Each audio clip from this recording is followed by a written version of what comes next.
اعوذ باللہ من الشیطان الرجیم بسم اللہ الرحمن الرحیم الصلاۃ والسلام علی اشرف الانبیاء والمرسلین وعلیہ الطیبین الطاہرین المعصومین المظلومین ولعنۃ اللہ علی اعدائہم اجمعین رب اشرح لی صدری ویسر لی امری واحلل عقدۃ من لسانی یفقہوا قولی قال ان اللہ اصطفاہ علیکم وزادہ بسطۃ فی العلم والجسم۔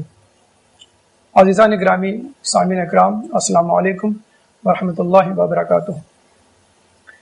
آج جس عنوان کے تحت آپ کے سامنے گفتگو پیش کی جا رہی ہے وہ ہے فضیلت علم۔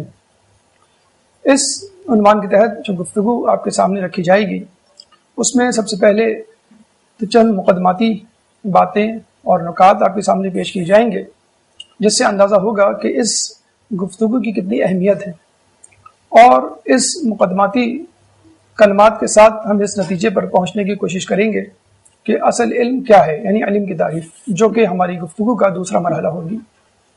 اس کے بعد قرآن اور اہل بیت علم کی فضیلت کے حوالے سے، علم کی اہمیت کے حوالے سے کیا کہتے ہیں، اس کے بارے میں کچھ گفتگو آپ کے سامنے پیش کی جائے گی، اور سب سے آخر میں حاصل کلام، یعنی علم کے حوالے سے ہماری ذمہ داری کیا بنتی ہے۔ آئیے سب سے پہلے مقدماتی گفتگو کی طرف چلتے ہیں۔ ناظرین کرام، آپ کو جیسا کہ معلوم ہے آج کل کی دنیا علم کی دنیا ہے۔ آج ہمارے آس پاس جو ایک مادہ پرستی کی دوڑ ہے، اور جس طرح لوگ خوشحال اور ترقی یافتہ ممالک کی طرف رجوع کر رہے ہیں، اس سے ایک بات کا بخوبی اندازہ ہو جاتا ہے کہ انسان خوب سے خوب تر کی تلاش ہے، اور یہ کوئی ایسی بری بات بھی نہیں۔ لیکن اگر من حیث المجموعی اگر ہم بحیثیت قوم ترقی کرنا چاہتے ہیں تو ہمیں اس دقت کو مد نظر رکھنا ہوگا، اور اس کا دقیق پہلو سامنے رکھنا ہوگا کہ کیوں کر مغربی عوام اس نہج پر پہنچ چکی ہے کہ ہم اپنے کپڑے، اپنے لباس، اپنے کھانے، اپنے عادات و اعتبار اور اپنی زندگی کی آئیڈیالوجی مغربی ممالک کی طرف منسوب کرتے ہیں، اور ان جیسا بننے میں فخر محسوس کرتے ہیں۔ کیوں پاکستان کے لوگ اور دوسرے ترقی پذیر ممالک کے افراد جو ہے وہ خوشحال ممالک کی طرف امیگریشن کی دوڑ لگا رہی ہیں؟ اس بات کو اچھی طرح سمجھ لیجئے کہ تمام ترقی یافتہ ممالک یا مغربی ممالک جو اس وقت بظاہر آپ کو خوشحال نظر آ رہے ہیں، ان کے پیچھے سب سے بڑا ہاتھ ہو سکتا ہے کہ بہت سارے اسباب ہوں جس کے سبب وہ اس ترقی کی منزل پر پہنچے ہوں، اس خوشحالی کی منزل پر پہنچے ہوں، لیکن ہمارے نزدیک جو سب سے اہم ہاتھ ترقی یافتہ ممالک کو اس نہج پر پہنچانے کا ہے وہ ہے ان کا علم۔ یعنی ان کی علم کی ترقی نے ان کو اس نہج پر پہنچایا ہے کہ تمام دنیا ان کو بطور رہنما دیکھ رہی ہے، اور دنیا کے ترقی پذیر ممالک خصوصی طور پر یہ کوشش کر رہے ہیں کہ کسی طرح ان ممالک تک رسائی حاصل کی جائے اور ان سے استفادہ حاصل کیا جائے۔ یہاں پہ یہ بات کہہ دینا ضروری ہے کہ علم وہ واحد سبب ہے جو آج کل کی ترقی یافتہ مغربی ممالک کو اس منزل پر پہنچانے کا سبب بنا ہے۔ یاد رکھ لیجئے کہ مغرب کی ترقی کا راز ان کے ڈسکو کلبز نہیں بلکہ ان کی لائبریریز ہیں۔ یہ بات ذہن میں رکھ لیجئے کہ مغربی عوام نے اپنے ہاتھوں میں گٹار لے کر یہ ترقی حاصل نہیں کی، بلکہ اپنے ہاتھوں میں پہلے کتابیں پکڑی ہیں اور اس منزل پر پہنچے ہیں۔ میں اپنے نوجوانوں کی طرف مخاطب ہو کر یہ جملہ ضرور کہوں گا کہ امریکن جینز پہننے سے پہلے امریکن جینیٹک ریسرچ پہ ضرور توجہ دیجیے گا۔ امریکہ میں اس وقت جینیٹک ریسرچ پہ سب سے زیادہ توجہ دی جا رہی ہے، اور وہ یہ کوشش کر رہے ہیں کہ کسی طرح جینیٹک آلٹریشن کے ذریعے ایک سپر ہیومن بینگ لوگوں کے سامنے پیدا کیا جائے اور پیش کیا جائے۔ یہ جو آپ نے ایک زمانے میں کلوننگ کے ذریعے ڈالی کی تولید اور اس کی پیدائش کا جسے کہتے ہیں کہ مشاہدہ کیا تھا، وہ بھی اسی تجربے کی ایک شاخ تھا۔ اب آئیے اس مقدماتی گفتگو کے ایک اور نقطے کی طرف، یعنی علم کے ایک اور پہلو کی طرف، کہ آج کل حصول علم آسان سے آسان تر ہوتا چلا جا رہا ہے۔ یوں سمجھ لیجئے کہ علم زمان و مکان کی قید سے الگ ہو چکا ہے۔ یعنی پہلے زمانے میں یہ ہوا کرتا تھا کہ اگر کوئی شخص کسی جگہ رہتا ہے تو وہ دوسری جگہ جا کر علم جب تک حاصل نہ کرے وہ علم اس تک نہیں پہنچتا تھا، یا اگر کوئی شخص کسی مخصوص عمر کے دور سے گزر رہا ہے تو جب تک وہ ایک خاص عمر تک نہیں پہنچ جاتا تھا اس وقت تک وہ علم نہیں حاصل کرتا تھا. یوں سمجھ لیجیے کہ علم زمان و مکان کی قید سے آزاد ہو چکا ہے. مکان کی قید سے کس طرح آزاد ہوا، اس کے بارے میں چند مثالیں آپ کے سامنے پیش کروں گا. آئی ٹی، 2 حروف پر مشتمل ایک لفظ. Information technology. کراچی میں حسن اسکوائر میں ایک بہت بڑا میدان ہے جہاں پہ ایک بہت بڑا سائن بورڈ کسی زمانے میں تھا، معلوم نہیں وہ اب ہے کہ نہیں. وہاں پہ ایک آئی ٹی پلازا بننے جا رہا تھا، 47 سٹوری بلڈنگ، جس کے بارے میں کہا جاتا تھا کہ وہ پاکستان کی سب سے بڑی بلند ترین عمارت ہوگی اور انفارمیشن ٹیکنالوجی کا مین ہیڈ کوارٹر ہوگا. لیکن افسوس وہ عمارت نہیں بن سکی اور آئی ٹی سے تعلق رکھنے والے افراد کا ایک خواب پورا نہ ہو سکا. لیکن بہرحال انفارمیشن ٹیکنالوجی نے دنیا کے بہت سارے علوم ایک کوزے میں بند کر دیے.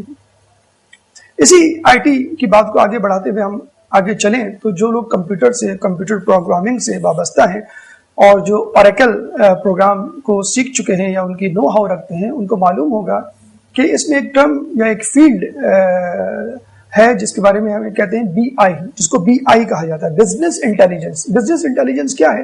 یہ ایک ایسا سافٹ ویئر ہے جو آپ کو بتلاتا ہے کہ آپ کو بزنس کیسے سٹارٹ کرنا ہے، آپ کو کس طرح کی انویسٹمنٹ چاہیے، کتنی انویسٹمنٹ چاہیے، آپ کا جو ہے لاس کس میں ہے، آپ کی ترقی جو ہے وہ کس میں ہوگی. اگر آپ نے کوئی ناکامی حاصل کی ہے یا جسے کہتے ہیں کسی نقصان سے 2-4 ہوئے ہیں تو اس نقصان کے پیچھے اس کی وجوہات کیا تھی. اسی بی آئی سے آگے نکلے تو آج کل اے آئی، آرٹیفیشل انٹیلیجنس کا بڑا چرچا ہے، بڑا دورہ ہے. پاکستان میں ہو سکتا ہے بہت سارے لوگ اے آئی یعنی آرٹیفیشل انٹیلیجنس سے واقف نہ ہوں، لیکن مغربی ممالک میں آرٹیفیشل انٹیلیجنس کو ایک بطور ٹول استعمال کیا جا رہا ہے. آرٹیفیشل انٹیلیجنس ایک ایسا سافٹ ویئر پروگرام ہے جو بالکل ایک ایکسپرٹ کی طرح آپ کو بتلاتا ہے کہ آپ کو کس فیلڈ میں کیا کرنا ہے. مطلب آپ کو صحت سے متعلق اگر کوئی رائے یا مشورہ حاصل کرنا ہے تو آپ ڈاکٹر کے پاس جاتے ہیں. ڈاکٹر بطور ایکسپرٹ آپ کو بتاتا ہے کہ آپ اپنی صحت کی کس طرح حفاظت کریں.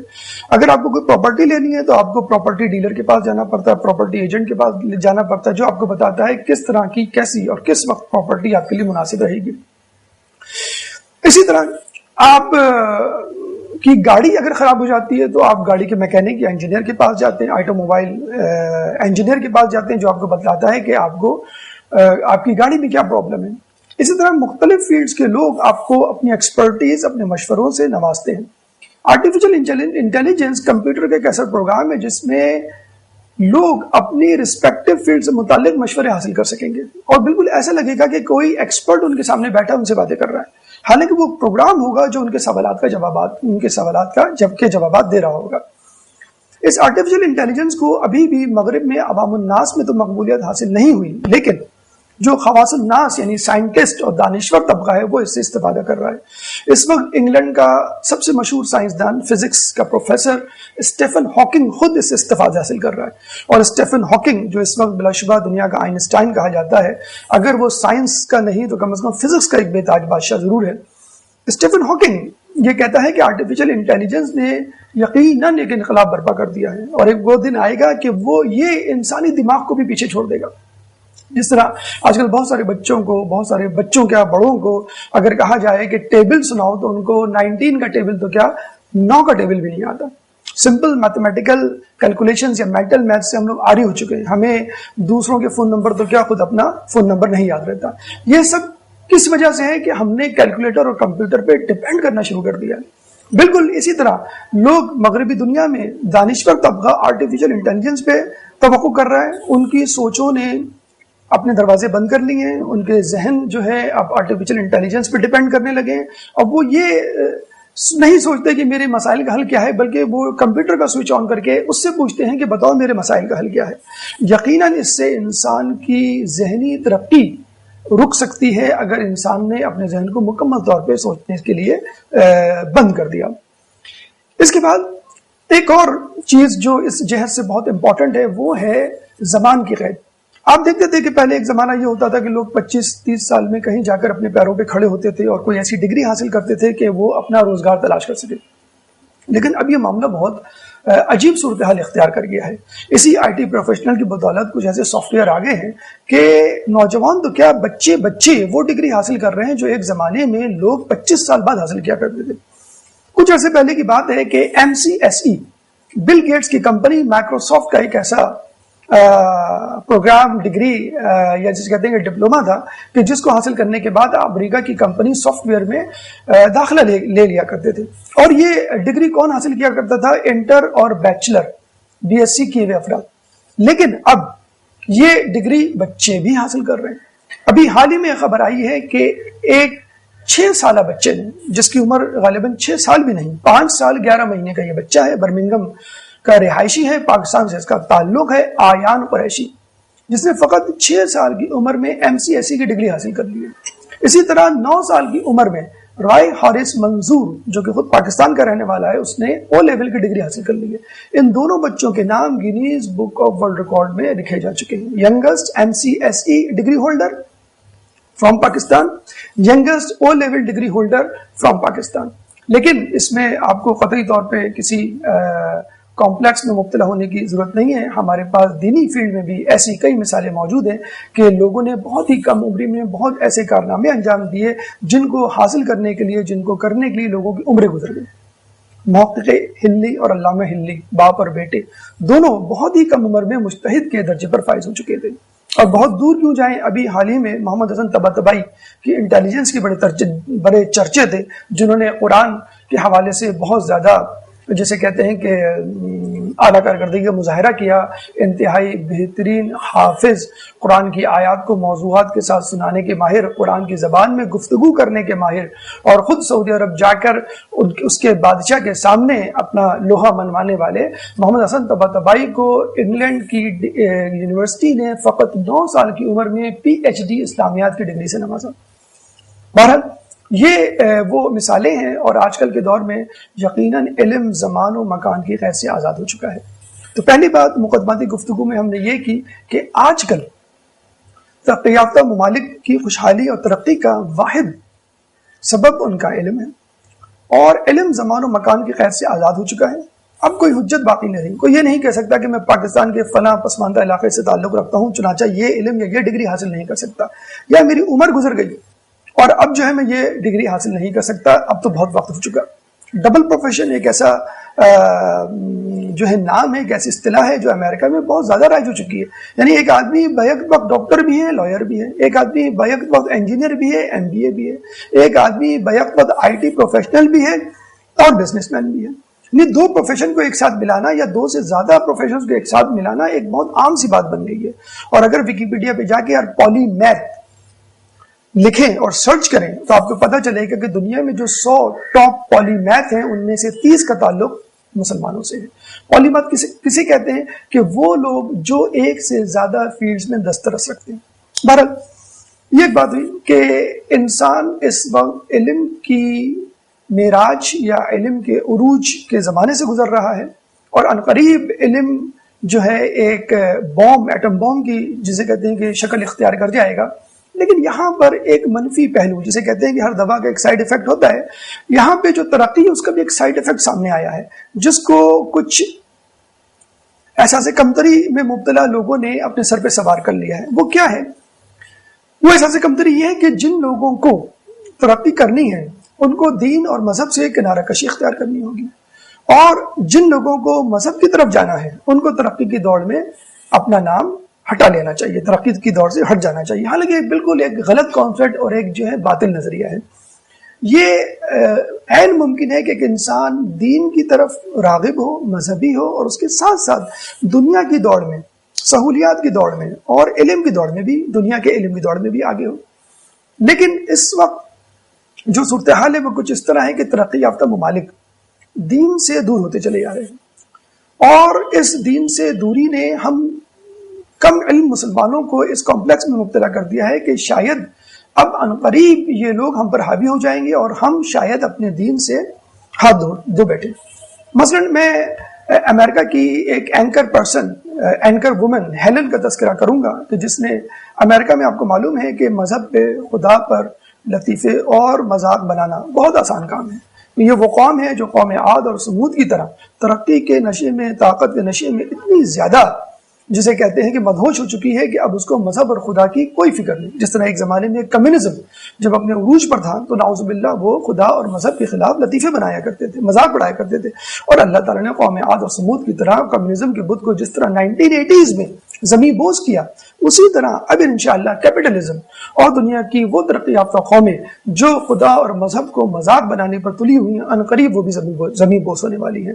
مثلا ہیلن ایک پروگرام میں یہ کہتی ہوئی نظر آتی ہیں کہ میں نے اپنے خواب میں خدا کو دیکھا کہ وہ بڑا مغموم نظر آ رہا تھا۔ میں نے خدا سے پوچھا کہ تم اداس کیوں ہو؟ تو خدا نے جواب دیا کہ لوگ میرے معجزات سے متاثر نہیں ہوتے۔ میں نے کہا کہ کیوں نہیں متاثر ہوتے؟ تو خدا نے کہا کہ سائنس کی ترقی اتنی زیادہ ہو چکی ہے کہ لوگ اب میرے میریکلز کو میریکلز نہیں سمجھتے، میرے معجزات کو معجزات نہیں سمجھتے۔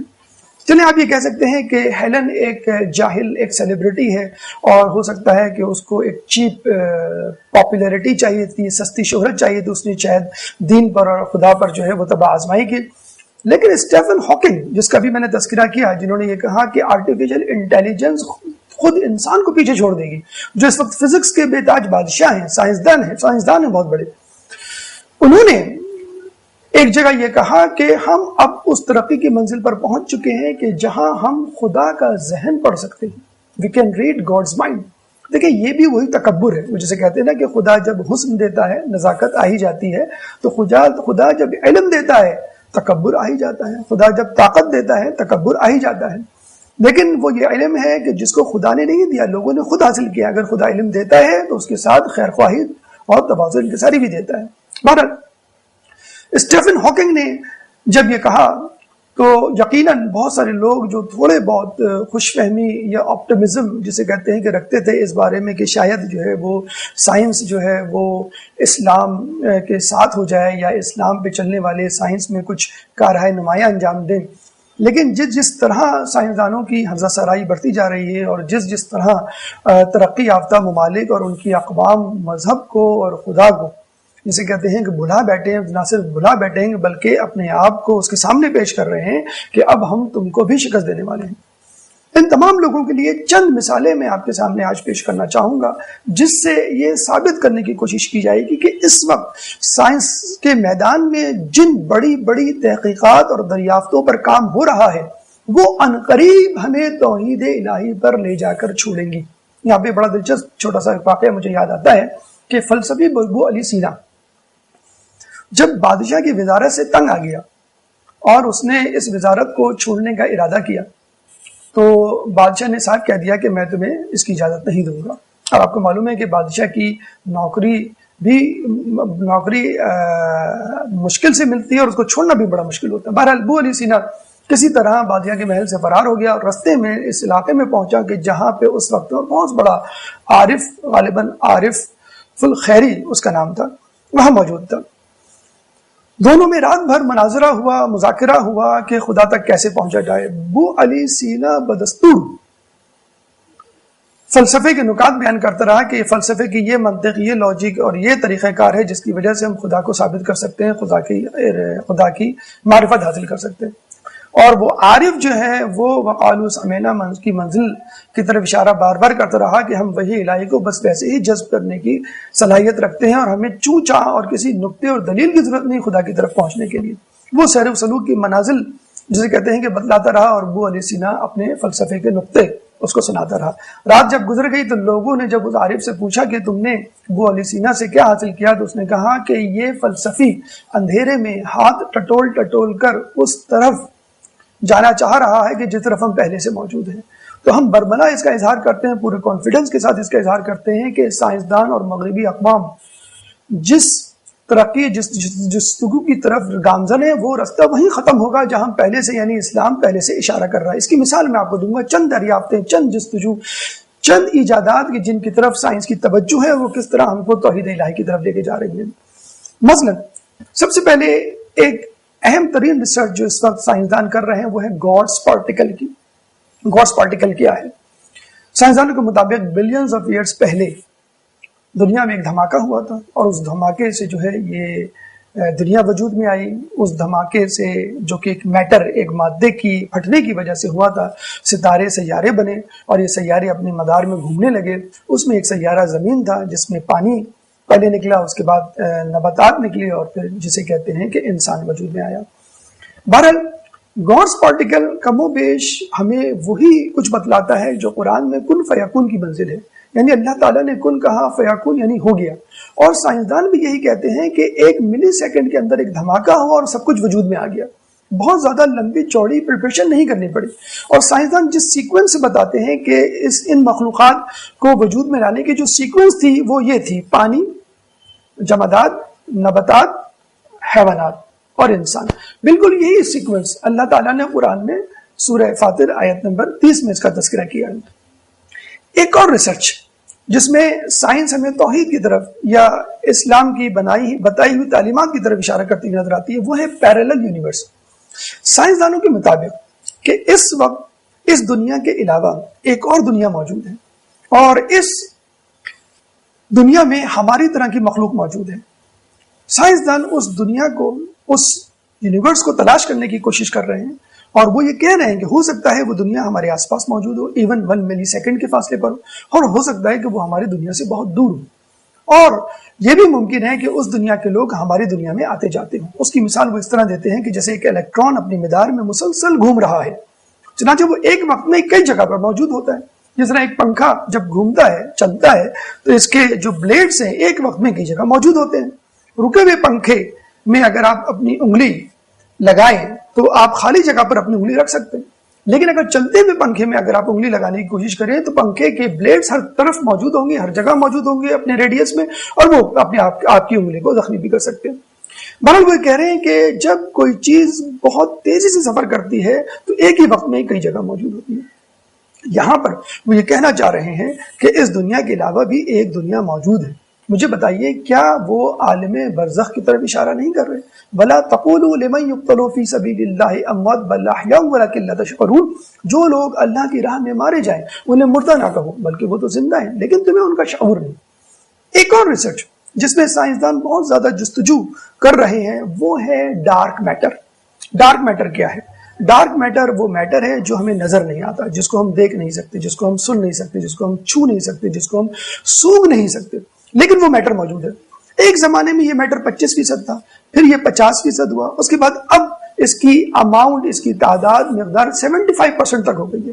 کہ یعنی ہماری دنیا جو کچھ بھی ہے وہ وائٹ میٹر ہے، یعنی نظر آنے والی دنیا، نظر آنے والا مادہ. لیکن اس کے ساتھ ساتھ ایک ڈارک میٹر بھی موجود ہے، لیکن کہاں موجود ہے، کیسے موجود ہے، ہمیں نہیں معلوم. لیکن سائنسدانوں کی کیلکولیشن میں یہ ڈارک میٹر موجود ہے. یہاں پہ مجھے ایک واقعہ یاد آتا ہے کہ رسول اللہ کے زمانے میں رسول اللہ کی دفعہ مسجد نبوی آئے صبح کی نماز کے وقت، تو وہاں پہ ایک شخص جو اصحاب صفہ میں سے تھا اس سے ملاقات ہوئی. رسول اللہ نے اس سے پوچھا، کہو تم نے کس حالت میں صبح کی؟ اس شخص نے جواب دیا، اس حالت میں صبح کی کہ میں یقین کی حالت میں ہوں. رسول اللہ نے کہا، اس یقین کی کیا علامات ہیں؟ اس شخص نے کہا کہ اس یقین کی یہ علامات ہے کہ یہ یقین نہ مجھے رات کو سونے دیتا ہے نہ صبح کھانے دیتا ہے. یعنی میں رات بھر عبادت کرتا ہوں اور دن کو روزے رکھتا ہوں. رسول اللہ نے کہا، اس یقین کی اور کیا علامات ہیں؟ تو اس شخص نے جواب دیا کہ اس وقت جب میں آپ کے سامنے کھڑا ہوں میں اپنی آنکھوں سے جنت اور دوزخ کا مظاہرہ کر رہا ہوں. تو میں مغرب کے سائنسدانوں کو یہ کہوں گا کہ اگر آپ کو اس ڈارک میٹر کو دیکھنا ہے جو یقیناً جنت، دوزخ اور اس طرح کی دوسری چیزیں ہیں جو آپ کو نظر نہیں آ رہی، جن کے بارے میں آپ کو یقین ہے کہ ہماری کیلکولیشن میں آ چکی ہیں، اور یہ دنیا موجود ہے، لیکن یہ کس قسم کی دنیا ہے، کہاں ہے، ہمیں نہیں معلوم. یہ بہرحال دنیا موجود ہے. اگر آپ کو یہ دنیا دیکھنی ہے تو اصحاب صفہ کے صحابی کی طرح بصیرت پیدا کرنی ہوگی، کیونکہ یہ دنیا بصارت نہیں بصیرت سے حاصل ہوتی ہے. چوتھی ریسرچ جو اس وقت سائنسدان کر رہے ہیں وہ ہے میٹر اینٹی میٹر کی ریسرچ. میٹر اینٹی میٹر کیا ہے؟ میٹر وہ جو ہم دیکھتے ہیں، اینٹی میٹر جو اس کی ضد ہے. جب ایک سائنسدان بہت ایکسائٹڈ وے میں میٹر اینٹی میٹر کا تذکرہ کر رہا تھا تو پوچھنے والے نے اس سے کہا کہ آپ میٹر اینٹی میٹر کو کنٹرول کرنے اور اس کو حاصل کرنے اور اس کو استعمال کرنے کے بارے میں کس حد تک امید ہے؟ تو اس نے کہا کہ یقین کیجئے یہ اتنی بڑی دریافت ہوگی کہ ہم دنیا کے تمام ایندھن کے ذخائر سے ماورا، مستثنی اور بے نیاز ہو جائیں گے. چنانچہ انہوں نے اس سائنسدان نے یہ کہا کہ میٹر اینٹی میٹر کی بالکل مثال ایسی ہے کہ میں ایک ہاتھ میں میٹر لوں گا اور ایک ہاتھ میں اینٹی میٹر، یعنی ایک بوتل میں میٹر ہوگی اور ایک بوتل میں اینٹی میٹر، اور جب میں ان دونوں بوتلوں میں موجود میٹرز کو ملاؤں گا، یعنی میٹر اور اینٹی میٹر کو، تو اتنی زبردست انرجی اور اتنی ہائی اماؤنٹ میں انرجی پروڈیوس ہوگی کہ جو مجھے مریخ کا سفر کروا کے واپس اس دنیا میں لے آئے گی. اب آپ اندازہ لگا لیجئے کہ میٹر اینٹی میٹر یعنی میٹر تو ہمارے پاس موجود ہے، اینٹی میٹر کہاں ہے اس کو سائنسدان تلاش کر رہے ہیں، کس طرح کنٹرول کرنے کی کوشش کر رہے ہیں، اور جب وہ میٹر اینٹی میٹر کو ملائیں گے تو یہ پیٹرول، یہ گیس، یہ کوئلہ، یہ الیکٹریسٹی، تمام فیولز جو ہیں وہ دنیا سے مفقود ہو جائیں گے اور ہمیں ان کی کوئی ضرورت نہیں رہے گی۔ بہرحال God's particle, parallel universe, dark matter, میٹی اینٹی میٹر، یہ ایسی ریسرچز، یہ ایسی دریافتیں، یہ ایسی ایجادات ہیں کہ اگر سائنسدان اس میں کامیاب ہو گئے کہ تو یقین کریں اس دنیا کی پوری حیت تبدیل ہو جائے گی۔ ہو سکتا ہے سائنسدان اس دنیا کو لات مار کے یہ کہیں ہمیں اس دنیا سے کوئی سراکار نہیں، ہم ایک اور دنیا بنانے جا رہے ہیں اور ہم میں اتنی صلاحیت پیدا ہو گئی۔ بہرحال وہ زمانہ آئے گا کہ نہیں آئے گا یہ ہمیں نہیں معلوم، ہو سکتا ہے کہ اس زمانے کو دیکھنے سے پہلے اللہ تعالیٰ ان کی روحیں قبض کر لے یا ان پہ ایسا عذاب ڈال دے کہ وہ اپنے خوابوں کو پورا نہ کر سکیں، بالکل ایسے ہی کہ جیسے شداد کے خواب پورا نہ ہو سکے، کہ اللہ تعالیٰ نے اس کی ماں کی روح اس وقت قبض کی کہ جب وہ اپنی ماں کی گود میں، اور ماں ایک تختے پہ سوار تھی اور سمندر کی لہروں پر، جسے کہتے ہیں کہ اس کا سارا دار و مدار تھا، نا امید ہو چکی تھی اپنی اور اپنے بچے کی زندگی سے، اور اسی وقت اللہ تعالیٰ نے کہا ایک فرشتے کو کہ موت کے فرشتے کو جاؤ اس کی ماں کی روح قبض کرو، اور فرشتے نے کہا کہ میں کیسے روح قبض کروں، اگر یہ اس کی ماں مر گئی تو اس بچے کا کیا ہوگا، لیکن چونکہ خدا کا حکم تھا، افسوس کرتے ہوئے اس نے اس کی ماں کی روح قبض کر لی۔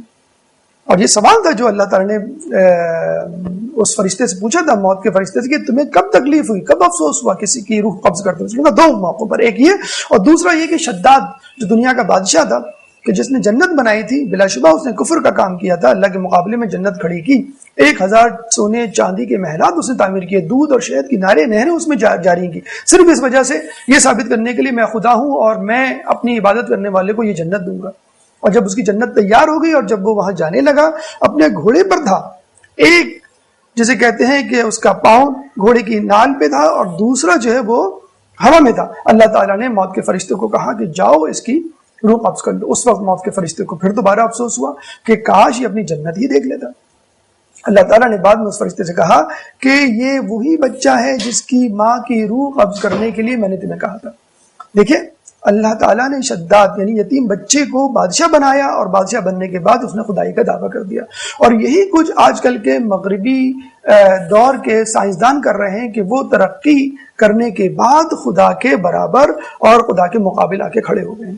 بہرحال یہ وہ چیزیں تھیں کہ جس کے بارے میں انسان یہ سوچتا ہے کہ دنیا کیا ہونے والی ہے، آنکھیں جو کچھ دیکھتی ہیں لب پہ آ سکتا نہیں، محو حیرت ہوں کہ دنیا کیا سے کیا ہو جائے گی، لیکن اس کے باوجود ہم ضرور یہ کہیں گے کہ انسان کو قوم عاد قوم ثمود کا نتیجہ یا انجام نہیں بھلانا چاہیے، ہمیں سائنس میں ضرور ترقی کرنی چاہیے، لیکن اللہ تعالیٰ کی وحدانیت اور اسلام سے انکار نہیں کرنا چاہیے۔ اب آئیے ان تمام باتوں کو سمیٹتے ہوئے ہم علم کی تعریف کرتے ہیں۔ علم کی تعریف عام فہم زبان میں یہ ہے کہ معلومات اور حقائق کا ایسا مجموعہ جو تعلیم، تجربے اور وقت کے ذریعے حاصل کیا جا سکے۔